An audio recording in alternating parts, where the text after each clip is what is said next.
Hi everybody, today we're going to do a quick tutorial on probabilities for normal distributions using Excel. Our problem says the weights of bags of mulch are normally distributed with a mean of 41.2 pounds and a standard deviation of 0.3 pounds. If you randomly select one bag of mulch, what's the probability that it weighs less than 41 pounds? When we go to Excel, we need to use the normal distribution, not the standard normal distribution, because we're given a mean and a standard deviation. We'll start by typing equals, and then start typing norm. You'll see the first choice, norm.dist. It asks you for your value x, which is 41, your mean, 41.2, standard deviation, 0.3, and we write true for cumulative. It says our probability is 0.252492538. We can call that 0.2525. Next, we want to find the probability that if we select a bag of mulch that it weighs more than 42 pounds.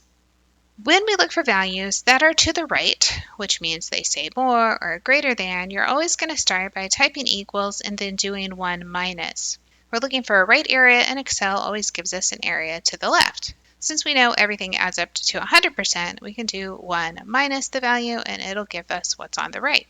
After we have the 1 minus, we start typing norm, grab .dist, type 42, 41.2 for our mean, 0.3 standard deviation, and true, which gives us 0.00383. Lastly, we'll find the probability that the bag weighs between 41 and 42 pounds. When we find the probability between two values with Excel, we'll start with the larger value. I'll type norm.dist. We'll put in our larger value, which was 42.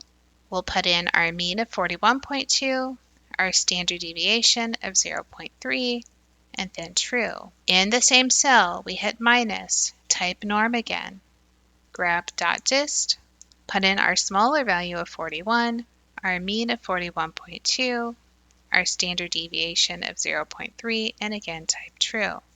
This is the probability that the bag of mulch weighs between 41 and 42 pounds is 0.743677082.